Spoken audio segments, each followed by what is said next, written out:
Assalamualaikum warahmatullahi wabarakatuh. Hello everybody, how's life? I hope all of you just fine and always keep your spirit up to get the lesson for the brighter future. Previously, I have explained you about expression of congratulation, hope and wish, and now we'll learn about will and be going to.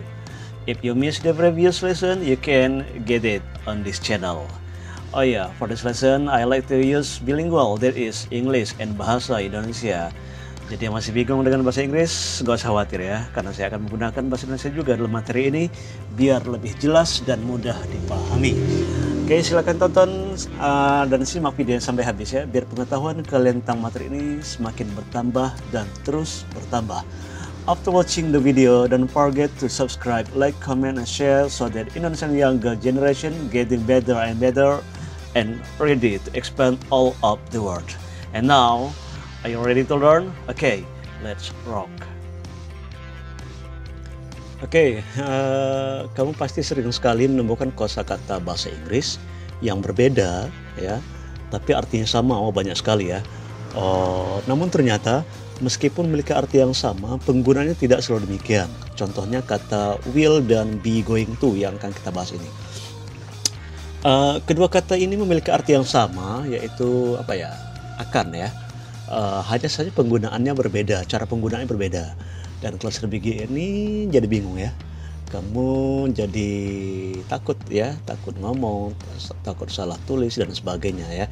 Tapi nggak usah khawatir, supaya kamu nggak clear dalam menggunakan kata-kata yang mirip, maka tipsnya adalah mengetahui perbedaannya dan bagaimana cara menggunakannya ya.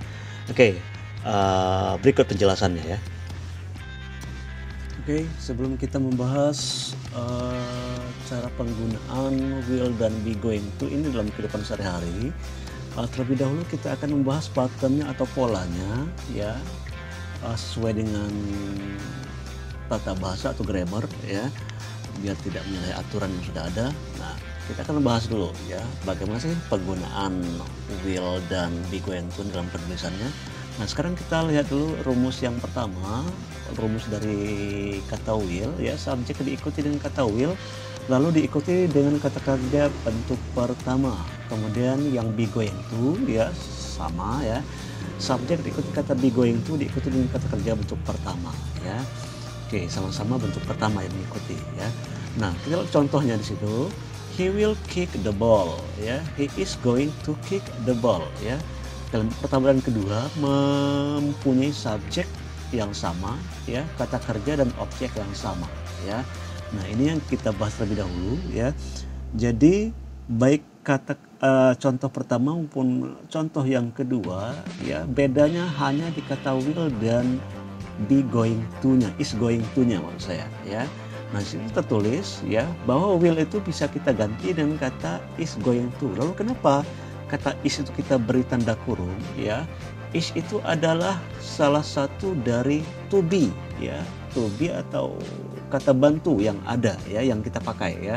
Nah, be atau to be ini ada 3 macam yang kita pakai dalam materi ini ya. Ada to be am ya, ada to be is, ada to be are ya. Am itu untuk pronoun I ya, untuk subjek pronoun I. Is itu untuk subjek pronoun he, she, it, dan subjek pronoun ya bentuk ketiga tunggal ya. Misal nama orang ya, nama orang jumlah 1 dia pakai is ya. Kemudian are itu untuk subjek pronoun you, they, we, dan subjek pronoun yang lebih dari 1 atau jamak ya. Jadi to be yang kita gunakan ini tergantung dari subjek yang kita gunakan, saling berkaitan ya. Jadi nggak harus is, nggak harus am ya. Pokoknya harus kita lihat subjek yang kita pakai itu apa. Kalau misalnya subjek he ya is yang kita gunakan. Kalau misalnya subjeknya I ya am sesuai dengan contoh ya. Kalau subjek yang kita gunakan itu you, berarti to be yang kita pakai atau be yang kita pakai itu adalah are dan seterusnya ya. Gitu ya. Jadi jangan sampai keliru ya penggunaan be atau to be dalam rumus be going to ya. Oke.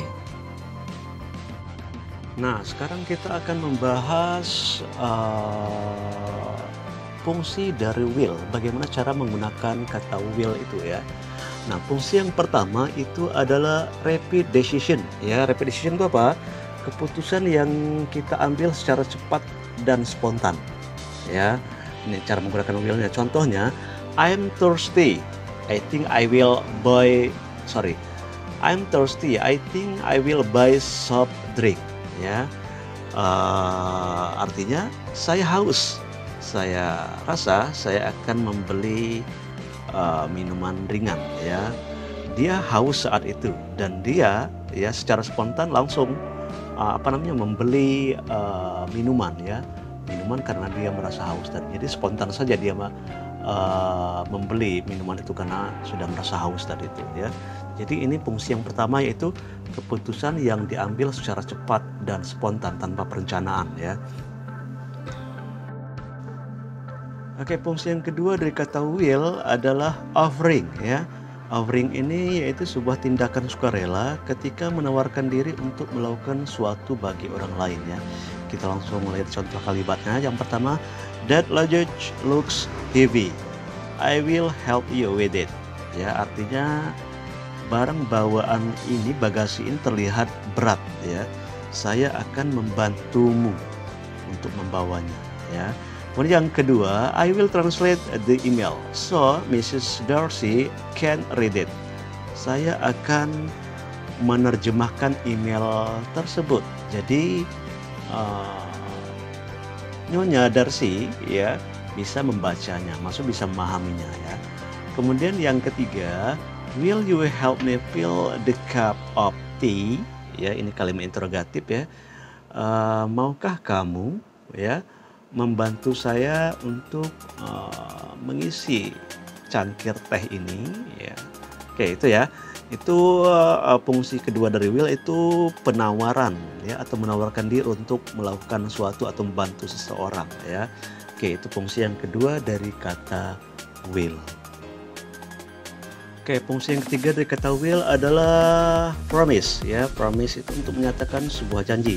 Jadi kalau kamu membuat janji ya, itu menggunakan kata will dah, bukan kata be going to ya. Coba kita lihat contohnya. Don't worry, I will not tell. I will not itu disingkat dengan kata won't ya maksudnya. I will not tell anyone ya. Jangan khawatir, saya tidak akan memberitahu siapa-siapa ya. Yang kedua, I won't hurt your feelings. Saya tidak akan menyakiti perasaanmu ya. Jadi fungsi ketiga ini adalah promise untuk menyatakan sebuah janji. Ingat ya, kalau membuat janji dalam penggunaan will dan be going to, yang kita gunakan adalah kata will. Oke. Selanjutnya fungsi yang keempat dari kata will ini adalah threat ya, untuk memberikan sebuah ancaman ya. Untuk ngancem-ngancem nih ya, kalau mengancam seorang itu kita menggunakan kata will ya, bukan be going to. Nah, sebagai contoh, if you don't stop, I will tell your father ya. Jika kamu tidak berhenti, saya akan memberitahu ayahmu ya. Jadi diancam ya.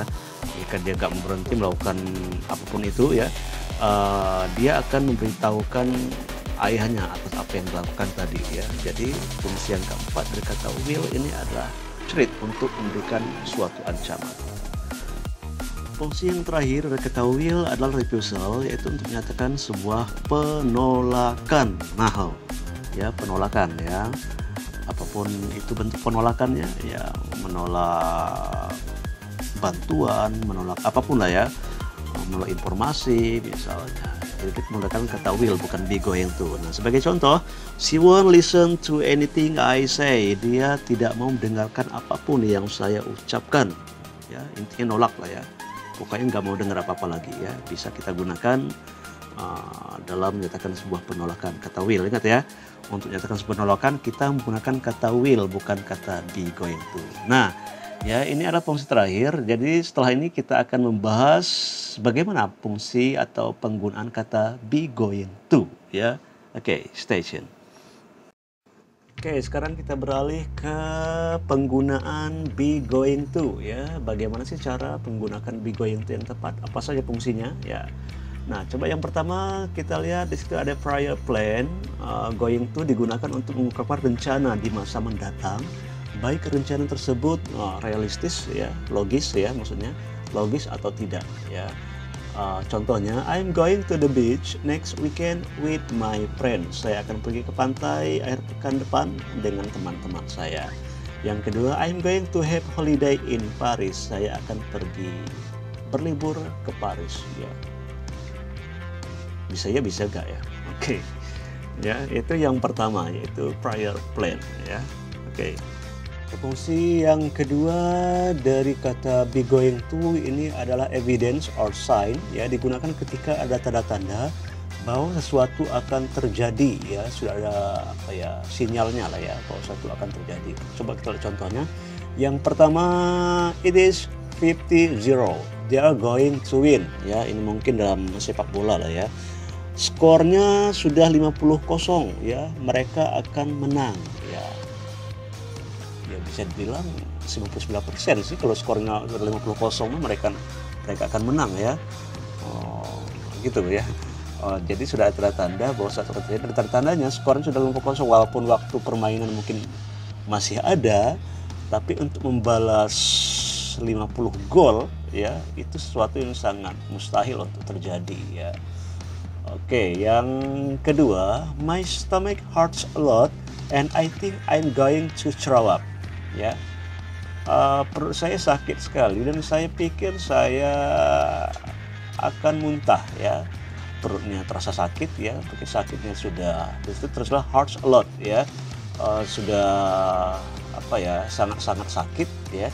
Jadi dia merasa kemungkinan, ya, dia itu akan muntah, ya, akibat sakit yang sangat tadi itu, ya.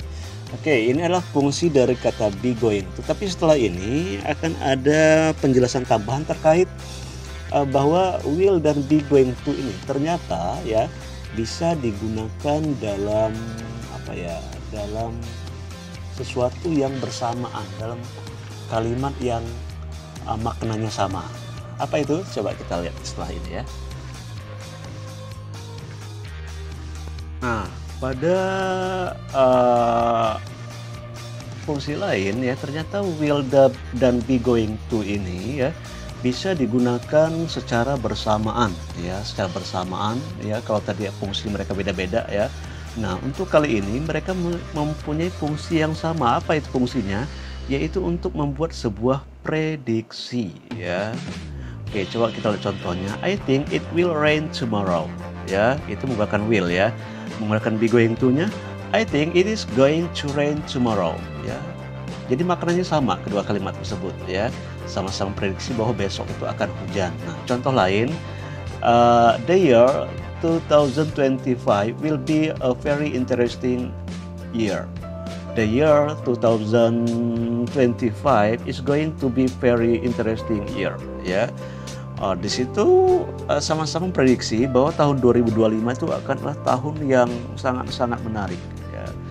Jadi dalam hal ini, ya, kata will dan be going to mempunyai fungsi yang sama, ya, yaitu membuat sebuah prediksi, ya. Kalau tadi di awal tadi ada fungsi mereka masing-masing, dan pada bagian ini, ya, will dan be going to itu mempunyai fungsi yang sama. Oke, sekian dulu, ya, penjelasan mengenai perbedaan penggunaan will dan be going to, ya.